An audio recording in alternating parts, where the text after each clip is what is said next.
Hi, everybody. Told you, I was on my way to Niagara Lake. And that's where we are now. Birthplace of government as we know it in the country of Canada.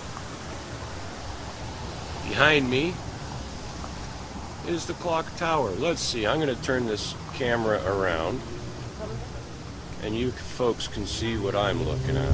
Let's see if it'll let me do this. There we go. That's got things turned around. There's the Prince of Wales Hotel, King Street, the train station, well, the old train station. Now it's a candy store. And the main street of Niagara-on-the-Lake, the clock tower, which is actually a war memorial. This little town is where Canadian government first started. We'd all like to think that Canada started in 1867 with Confederation. But the truth is, the government that we have in Ottawa, the style of government with a Governor General as the head of the government, this is Simcoe Park that you're looking at right now. The government that we have now started here in Niagara-on-the-Lake in 1792 under the control and by the creation of a gentleman named Lieutenant Governor John Graves Simcoe. Governor Simcoe was the man sent here by the British Crown. I believe, correct me if I'm wrong, and odds are I'm wrong, I believe it was King George who sent him here in 1792. And there's the man himself, a statue of Lieutenant Governor John Graves Simcoe.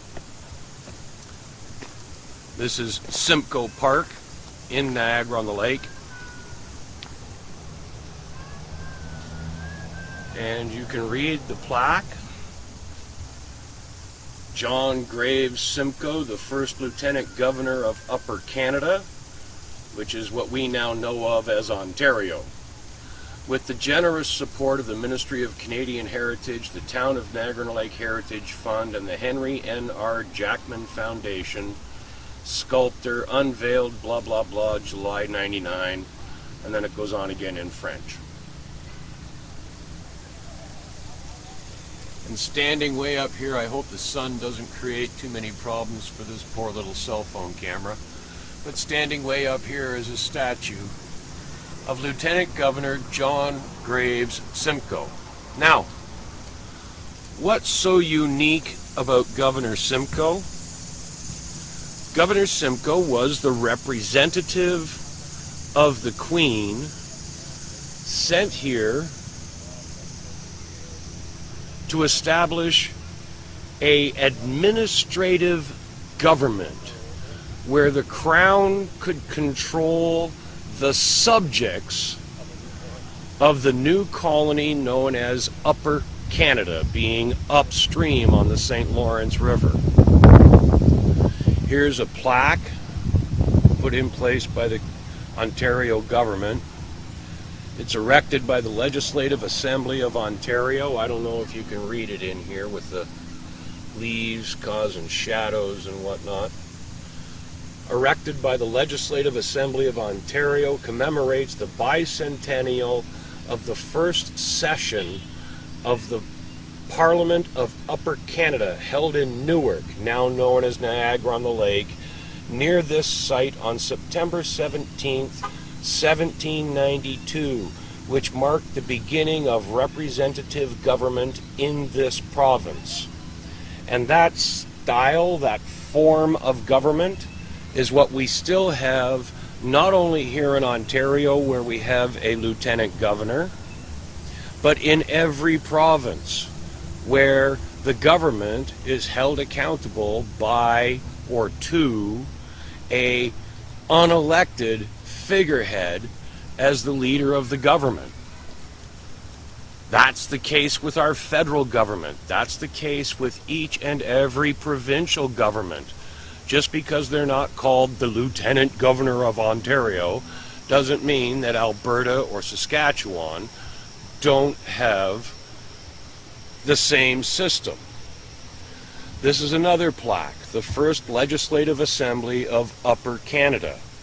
The first session of the Legislative Assembly held at Newark, Niagara-on-the-Lake, from 17 September to 15 October 1792, introduced a limited form. Do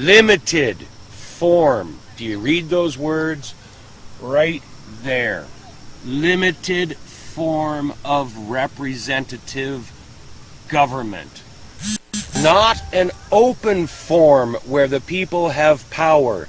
A limited form of representative government to the newly created colony of Upper Canada. The word colony is important because it's the same as the word dominion. The British government confirmed that in 1879, I believe it was, that colony and dominion are the same thing. Okay?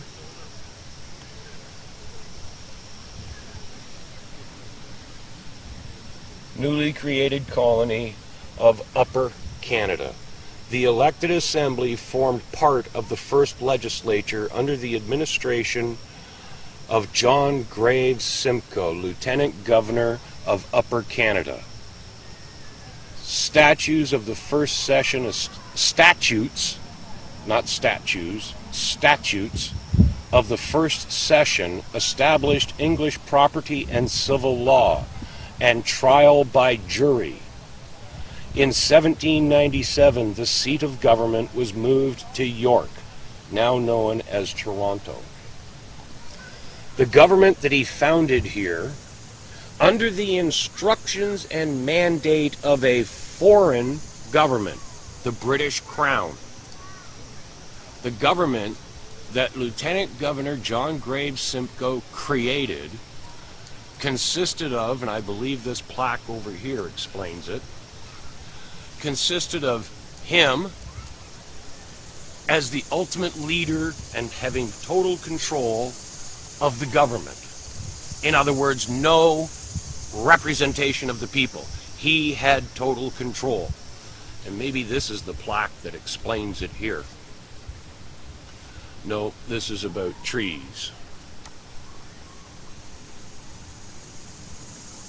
Planted to commemorate the 185th anniversary of the opening.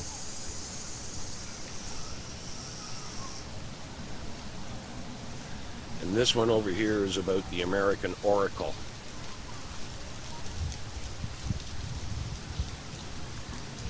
The Upper Canada Gazette, one of Canada's first newspapers.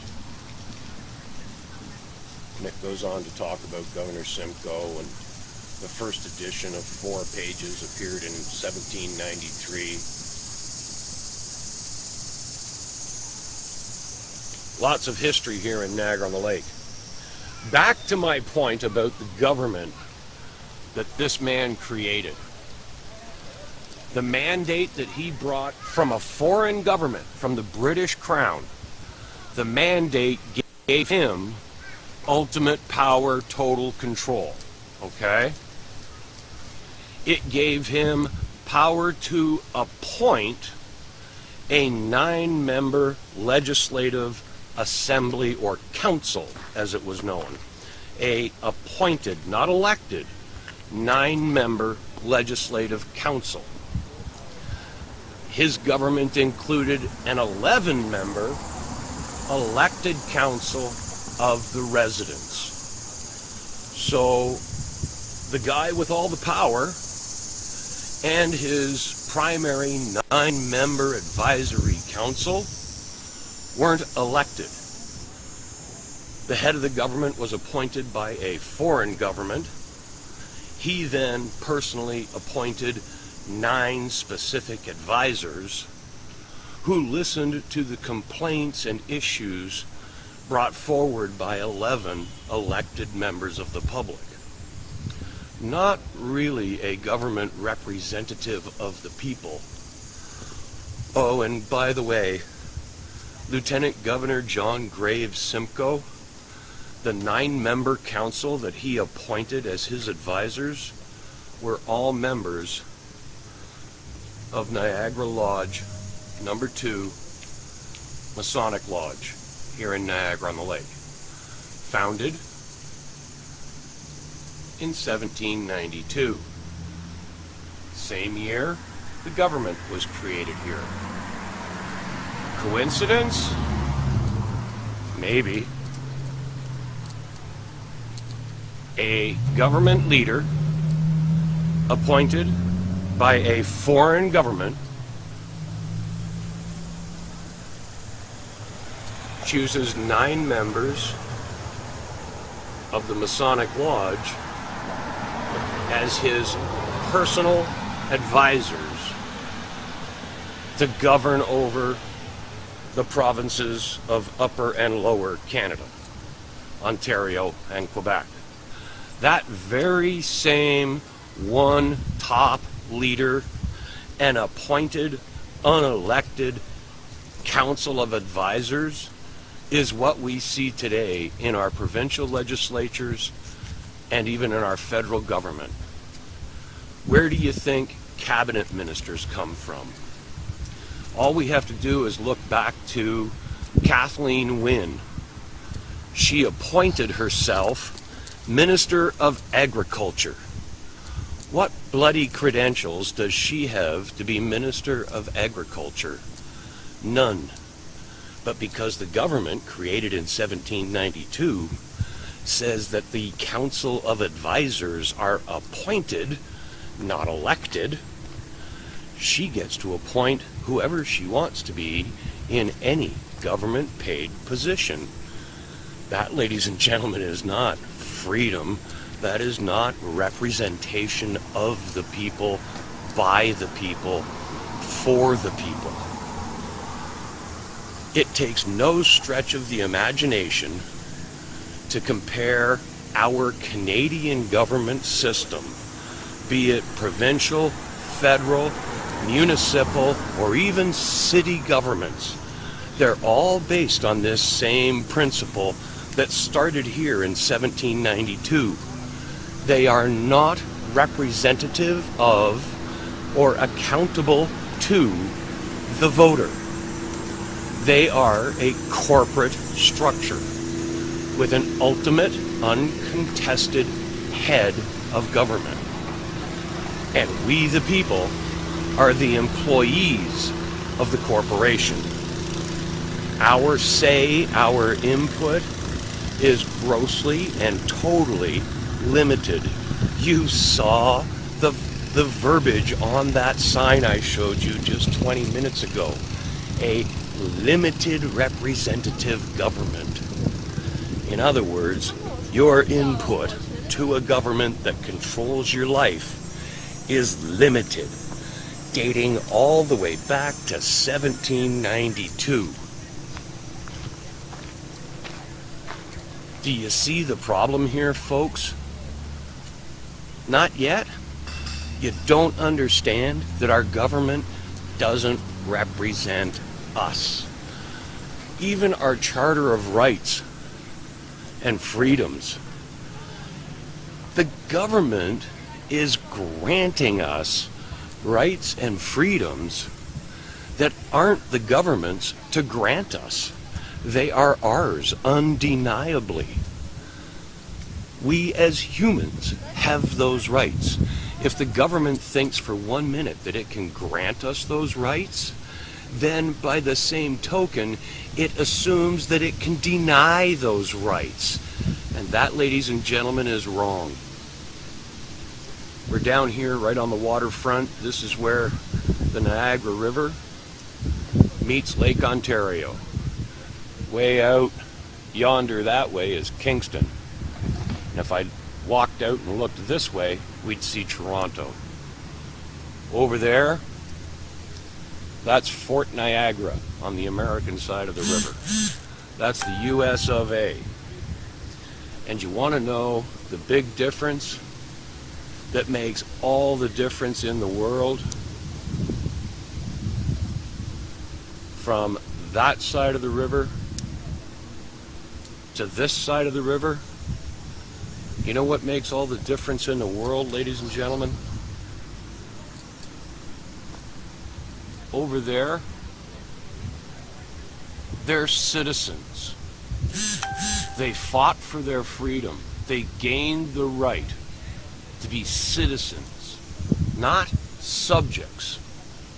Ever since 1792, Canadians have not been thought of as citizens, as people. We have been subjects. Subjects of the British Crown. Subjects are like objects. We don't have rights. Our government grants us rights that it doesn't have the right to grant to us. We have those rights. Over there, 3 words make all the difference between a government that represents the people and a government that controls the people. 3 little words make all the difference. We, the people.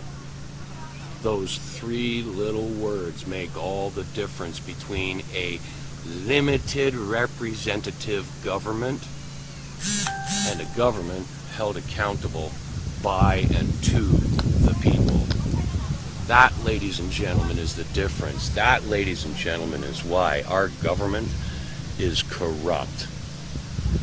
Right from day one, our government has been corrupt. From 1792, the very first time a foreign entity dictated to us as to how we will be controlled and how we will be governed, that's when Canada's problems started. We can't rebuild what's broken. Right from the foundation up, our system is corrupt. Our government system is a non-representational system. Right from 1792, when the very first style and formation of government in this country was created here, right in this little town, it was a corrupt government. And it continues to be a corrupt, non-representative, dictatorial government, hiding behind a cloak of false monarchy and false democracy. Democracy means freedom. We have no freedom because we have no representation. Haven't had representation since 1792. And the same thing that started in 1792 is going on today. Ladies and gentlemen, I'm going to wrap this up. You can share this video, you can send it out. I keep talking about the town I grew up in. That building back there behind me, with the sign, see that oval sign where my finger is? That's the old bank house. That went on to be the Bank of Canada. And in the basement of that house is the old bank vault.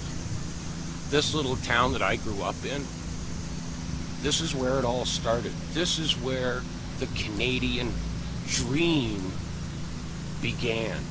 This is where the lie of what Canada could be began. Because it's where the creation of what Canada should be began. But it's also where the creation of deceiving Canadians began. If we don't know where we came from, we're never going to figure out where the hell we're going, people. Learn your history. Pay attention to how we've been screwed over right from day one.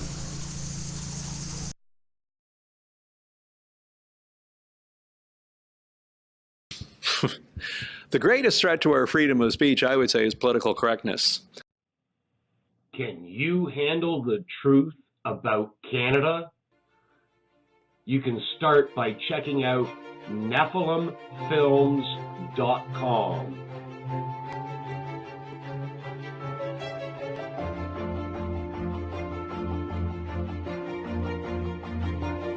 Welcome back to the show. We are hitting the home stretch. We're going to take our time with this. We're going to ease into this like a lukewarm bath. Maybe just a hot, not a hot, too hot. We're not going to scare people, but we have Doug Force here. And welcome, Doug. You're making a film called The Myth is Canada. I am. And Well, we are, actually. I shouldn't say I am. Yeah. Well, What's I happening? asked the simple question. In 2017, we're celebrating 150 years of Confederation, are we not? It's Yes, all over we the are. place. They Yeah. had big parties this summer. Yeah. And they say in 1867, the British North American Act caused Canada to confederate. Right. In 1889, the Interpretation Act that was created in the UK said that the Dominion of Canada was a colony. So how can we have confederated in 1867 and be a colony in 1889? Well, then we had the Statute of Westminster, right? Correct. That ended the British North American Act. But prior to that ending, they did something very, very smart. Queen Victoria, she wanted to end the monarch of Canada, and in 1893, they did what they call the Statutes Law Revision Act, which took out the enacting clause from the British North American Act, but also more importantly, it took out Section 2 of the British North American Act, which said that there was a monarch in perpetuity through heredity. It eliminated that. So in 1901, when she passed away, the monarchy ended in Canada. So I asked the question, Okay. in 1982, when Pierre Elliott Trudeau went to England, what queen was he taking the Canada Act to? Because it certainly wasn't the Queen of Canada. We hadn't had one since 1901. I, Justin P.J. Trudeau, do swear that I will be faithful and bear true allegiance to Her Majesty Queen Elizabeth II, Queen of Canada, her heirs and successors. So help me God.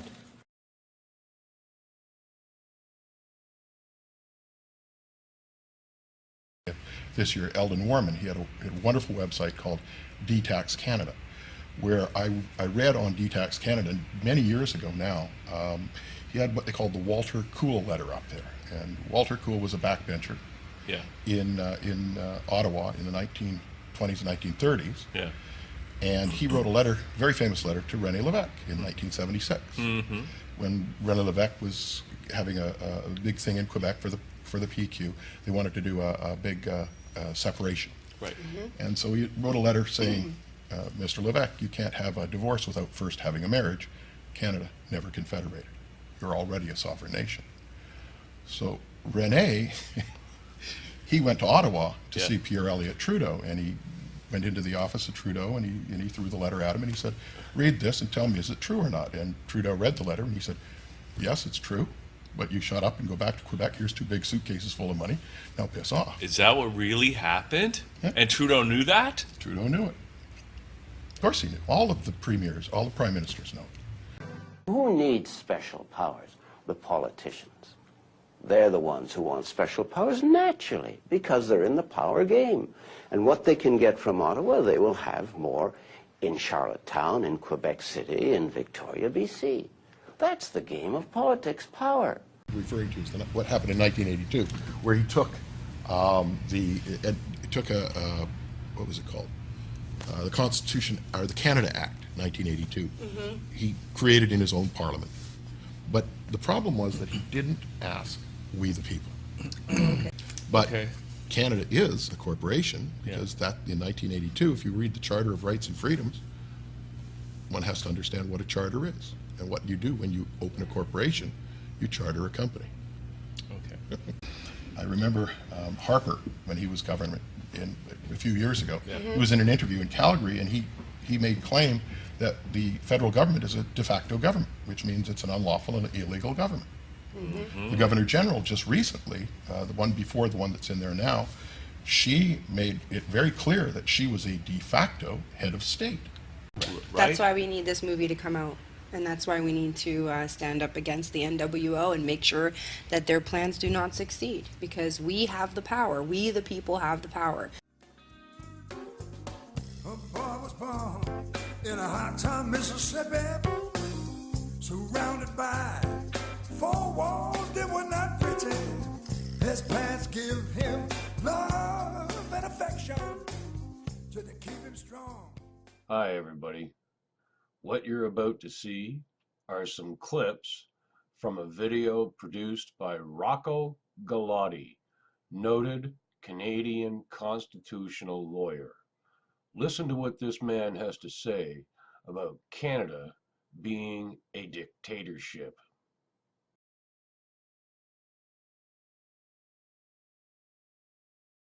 Now, subject to questions, that's all I want to talk about the Bank of Canada, but my gracious hosts here have asked me to briefly talk about some of my other cases and how they're separate or how do they fit in with the Bank of Canada case. So unless I'm boring you, I'll take 5 to 7 minutes and I can just briefly talk about the bigger picture, if it's okay with you.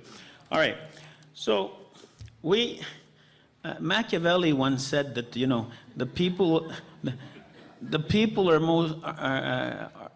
most enslaved when they declare themselves to be free, right? That's certainly true here in North America. Ever since we got our Constitution patriated, although there was Quebec got screwed in the back rooms, people have declared themselves to be free through a Constitution, and people just, you know, they've let down their vigilance, and people think they're free here. And it's a delusion. It's a complete delusion. Canada, or places like some of the Nordic countries, were the most peaceful countries in the world, but they're dictatorial. I've been talking about a quiet dictatorship since the Crétin government. For me, it came down with a thump in April 2001 in Quebec City at the Summit of the Americas. That was the statement. You fuck off, you live in a dictatorship. Go home or we'll tear gas you. Okay? That was it.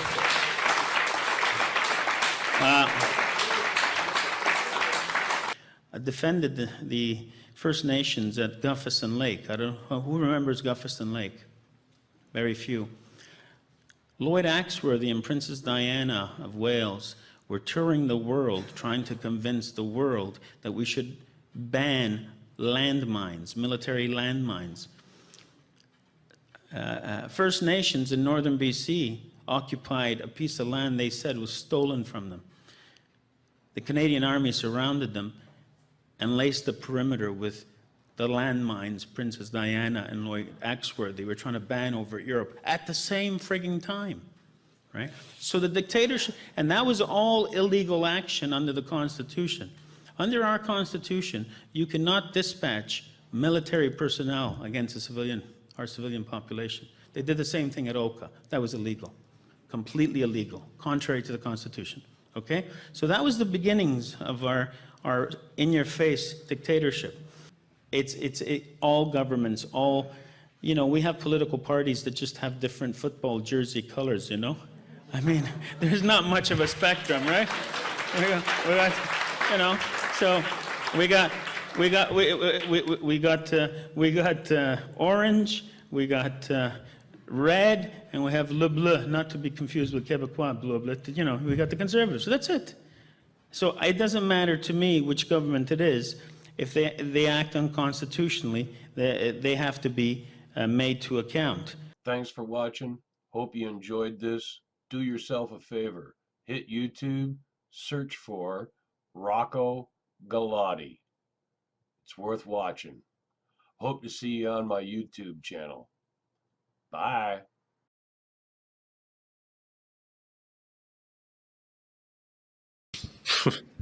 The greatest threat to our freedom of speech, I would say, is political correctness.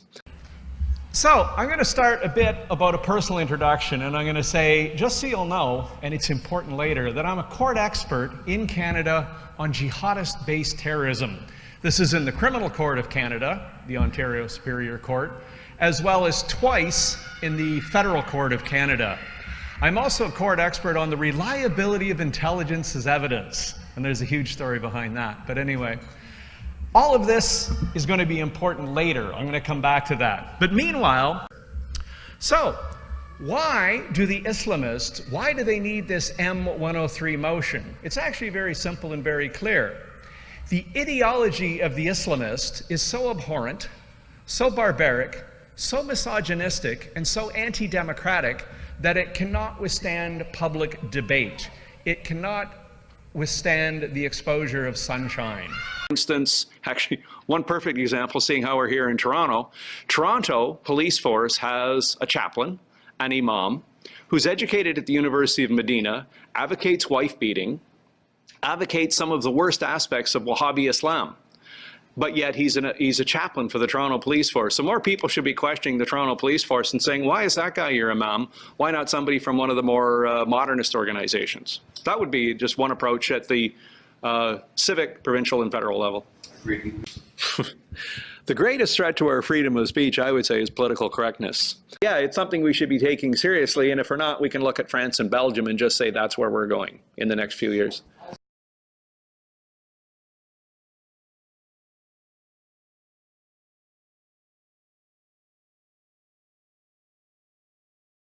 I remember Harper, when he was governor a few years ago, he was in an interview in Calgary, and he made claim that the federal government is a de facto government, which means it's an unlawful and illegal government. The Governor General just recently, the one before the one that's in there now, she made it very clear that she was a de facto head of state.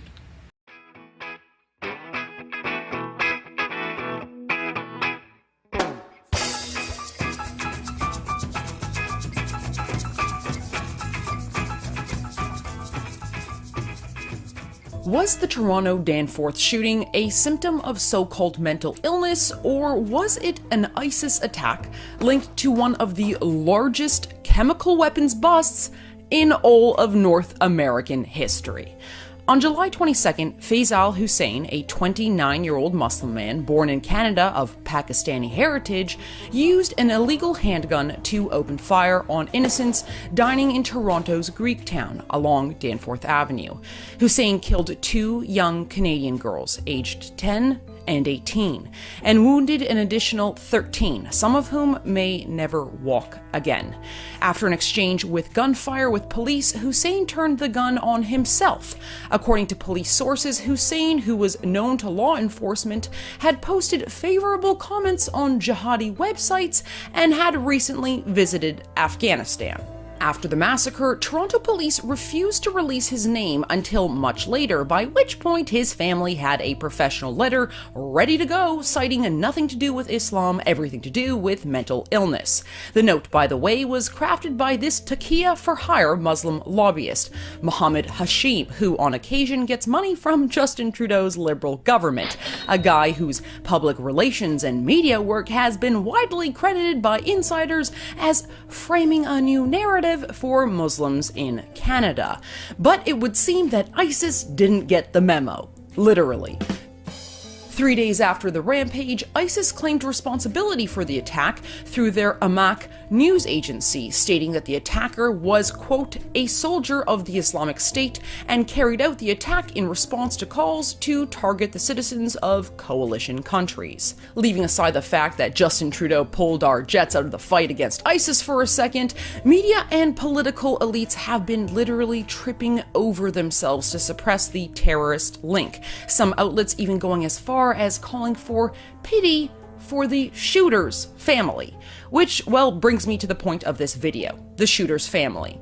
While the public knows very little about Faisal Hussein's parents, we know quite a bit about his older brother, Fahad. Fahad, presently in a coma owing to a drug overdose in 2017, was also known to police very well. Fahad Hussein was arrested back in 2015 and charged with possession for the purposes of trafficking. By 2017, the case was forwarded to federal prosecutors to be sent to Ontario. Fahad was residing at a Thorncliffe Park address with his parents Farouk and Sultana Hussein as part of his release when he was arrested once again in February 2017 and charged with breaching his bail conditions after he allegedly was found to be in possession of shotgun shells. Released on February 21st of that year on a $10,000 bail, he was then ordered to live in Pickering, Ontario, with his surety, a 33-year-old man named Masoom Ansari.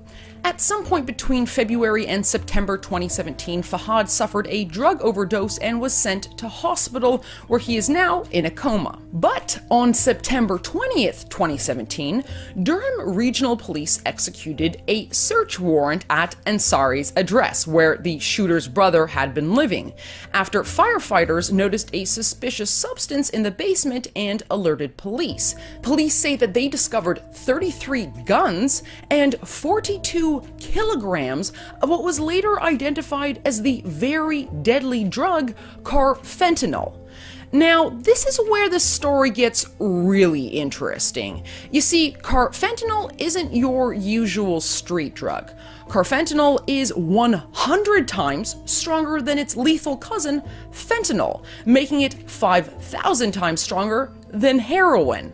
Developed way back in the 1970s as a tranquilizer for large animals like elephants and bears, the synthetic opioid has been studied as a potential chemical weapon by countries including the US, China, and Israel. Now, according to Alberta's Chief Medical Officer, Dr. Karen Grimsrud, an amount as small as a grain of sand can kill you. So, if we're to believe that the shooter's brother and all his buds are in a gang of drug dealers, does the math actually check out? Well, on the street, heroin is often sold in points, i.e. 0.1 of a gram. 42 kilograms divides into 420,000, quote, points. Carfentanil, however, is 5,000 times stronger than heroin. 1 point of carfentanil would take down an elephant. Literally, that's what it was designed to do. So if you break it down even further, multiplying the points of carfentanil, 420,000, by its potency in comparison to heroin at 5,000 times the dose, well, you get this number. 2,100,000,000 street units of carfentanil. Now, I get that everybody wants to make a buck, criminals included, but given the risk of the ambient vapors alone of that much carfentanil in one's home, never mind the fact that it would cost you about $13.5 million to acquire that inventory, well, why would any drug dealer, if that's what we're to believe the shooter's brother was, need so much of this drug? Well, Brian Escamilla, a forensic chemist who was trained at the US DEA for over a decade, offers one explanation. I don't view it as a narcotic. I view it as a toxin and a potential weapon of mass destruction. And I think a lot of agencies are now looking at it from that perspective too. In reality, the toxicity of carfentanil has been compared to that of a nerve gas. According to the Associated Press's article, Chemical Weapons for Sale, China's Unregulated Narcotic, well, the article quoted one Andrew C. Weber, Assistant U.S. Secretary of Defense for Nuclear, Chemical, and Biological Defense Programs from 2009 to 2014. Well, he says it's a weapon. Companies shouldn't be just sending it to anybody. Weber adds, countries that we are concerned about were interested in using it for offensive purposes. We're also concerned that groups like ISIS could order it commercially. Weber described various ways that carfentanil could be used as a weapon, such as knocking out troops and taking them hostage, or killing civilians in closed spaces such as train stations. Translation: by weight and volume, carfentanil is as deadly as traditional, military-grade nerve agents. So, given the shady connections of this family statement crafted by a media spin doctor, and the fact that ISIS has actually said that at least one of the Hussein boys was their, quote, soldier, one really has to wonder.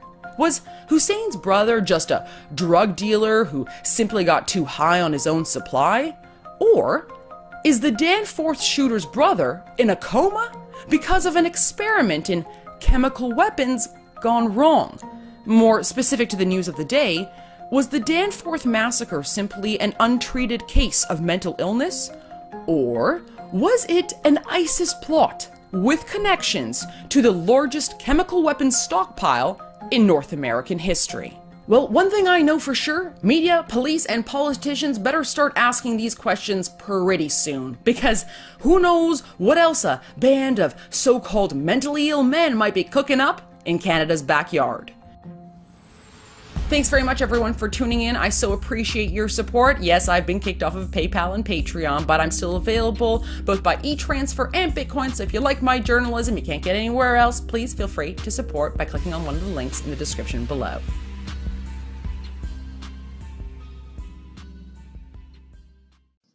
Hey everybody, how you doing today? So I've been thinking about this for quite some time. I've been listening to my government bullshit me, because we know that's what it is, bullshit me that there is no Muslim Brotherhood in Canada. There's a hell of a lot of organizations that can't account for all the money they're spending, but there is no Muslim Brotherhood organization in Canada, according to our government. The little video I've put together proves otherwise. But hey, who am I to call the government wrong, okay? Watch the video, crack a beer, roll a doob, sit back for 10-15 minutes, make up your own damn mind. Is the Muslim Brotherhood here in Canada? Yes or no? Hey, that's not what I told you to put there. Alright, that's a little more like it. I want the truth! I'm just a frostbitten Canadian boy here to thin the thickness of your skin. My worry is whether or not you can handle it. You can't handle the truth! For those of you who've seen my other videos, I'm a big fan of Tom Quiggin, probably one of Canada's #1 experts on Islam and issues relating to Islam. I do refer to him a lot, and you'll see that in this video. Sit back, spark that doobie you rolled, grab a cold beer. We're going to be a few minutes. That's the problem. The official line in Canada is there is no Muslim Brotherhood in Canada, and that's the line of the press. If there was an actual investigation into the violence there, it would show exactly what's happening, that the Muslim Brotherhood is there and right across Canada. Is this clear? They don't mince words, do they? But the most important page of this document is the last page. Because in the last page, they list 29 front Islamic organizations set up in the United States with the specific goal of sabotaging America from within and destroying America by our own hands. And I'm just going to name a few. In the US, they know there's 29 different organizations operating under the umbrella of the Muslim Brotherhood, okay? If there's 29 in the US, there's at least half that many in Canada. You only have to have a little more common sense than the good Lord gave to a cabbage to understand that despite what our government tells us, the Muslim Brotherhood is here in Canada. Number 1 on the list is ISNA, Islamic Society of North America. Number 2 on the list is the MSA, the Muslim Student Association. The Muslim Student Association has more chapters on American college campuses than the Democrats and the Republicans combined. The Muslim Student Association was founded initially by the Muslim Brotherhood. Number 8 on the list is NATE, the North American Islamic Trust. The North American Islamic Trust owns the deed to over 90% of American mosques in the United States. Okay, the Muslim Brotherhood, which has a presence in about 85 different countries around the world, first shows up in Canada in 1958 in a very small way, gradually moves in the 60s and 70s, and the 1980s it moves in a big way. The Muslim Student Association was started as their first above-ground, quote-unquote, legitimate organization, and it was intended to be a recruiting organization and an education organization. So like any other political party or group, you recruit in high school and universities because that's where you find the youth who are, may have a future with your organization. So they formed this thing, and the Muslim Student Association now has about 600 different organizations throughout Canada and the USA. It's produced a number of truly fascinating students. Ahmed Syed Khader, for instance, who we all know is the father of Omar Khader and a few others, is originally from the University of Ottawa Muslim Student Association. University of Calgary Muslim Student Association produced the Smiling Jihadist, Canada's first suicide bomber, Salman Ashrafi. Algonquin College and University of Ottawa produced a variety of ISIS fighters, including the propagandist John Maguire. Chi Hebesagayhar, guess what? Muslim Student Association. University of Manitoba produced 3 different guys who disappeared to Pakistan. They're still being hunted by the Americans. There's a rather long, dodgy list of folks who've come out of the Muslim Student Association, the MSA, and gone on to be extremists and terrorists. Now, Canada has a series of publicly identified Muslim Brotherhood front groups. Among them are the Muslim Association of Canada, CARECAN, otherwise known as NCCM, the International Relief Fund for the Afflicted and Needy, since listed as a terrorism entity, and Islamic Relief Canada. Irfan, incidentally, lost its charitable status because it was funding Hamas to the tunes of tens of millions of dollars. Hamas is known as the Muslim Brotherhood in the Palestinian territories, and they're quite open about that. It's in their charter. How's everybody doing today? So I wanted to do a little research into the Muslim Brotherhood in Canada. And among many of the pages that I found is this one from Wikipedia. This is discussing the Muslim Association of Canada. They call it MAC. And this particular paragraph or two here discusses the Muslim Association of Canada's ties to the Muslim Brotherhood.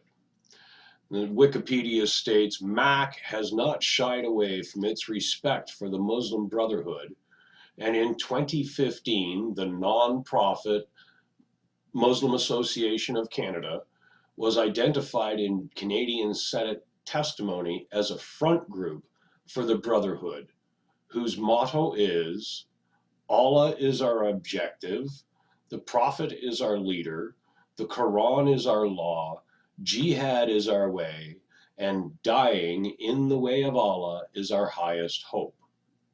In 2015 Senate testimony, in May 2015, Canada's Senate testimony, Dr. Lorenzo Vedino, academic and security expert who specializes in Islamism and political violence in Europe and North America, stated that, quote, "You have organizations created by individuals who have personal ties to different branches of the Brotherhood," meaning the Muslim Brotherhood, "back in the Middle East, and who have personal, financial, organizational, and ideological ties to the movement. The Muslim Association of Canada would be the first name that comes to mind. There are clear links there where you have prominent individuals that for 20 or 30 years have been involved in the Brotherhood groups both in Canada and in the United States.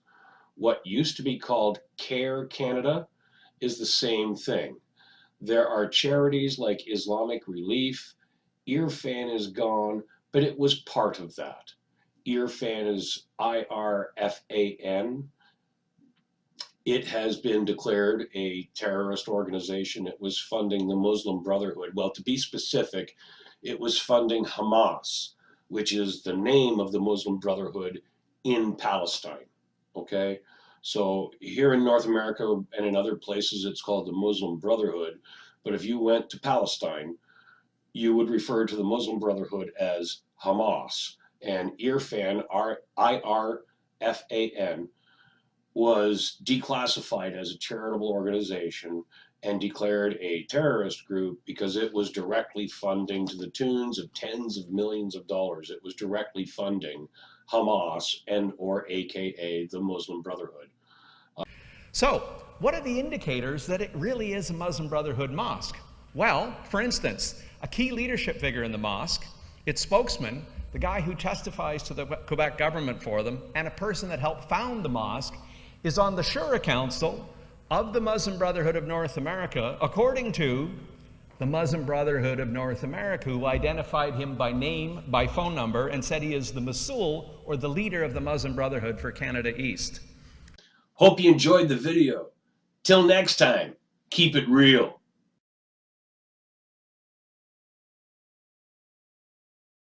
For instance, actually, one perfect example, seeing how we're here in Toronto, Toronto Police Force has a chaplain, an imam, who's educated at the University of Medina, advocates wife beating, advocates some of the worst aspects of Wahhabi Islam.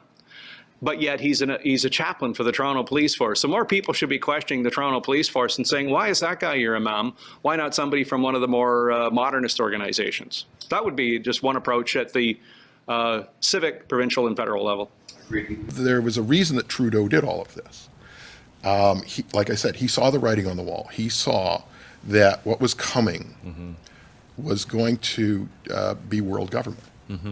And Mr. Trudeau was what they called a closet communist. And he believed that the people had no say, didn't really have a right to have any say in how they were governed. He believed So he was one of those top-down kind of guys. Top-down kind of guys.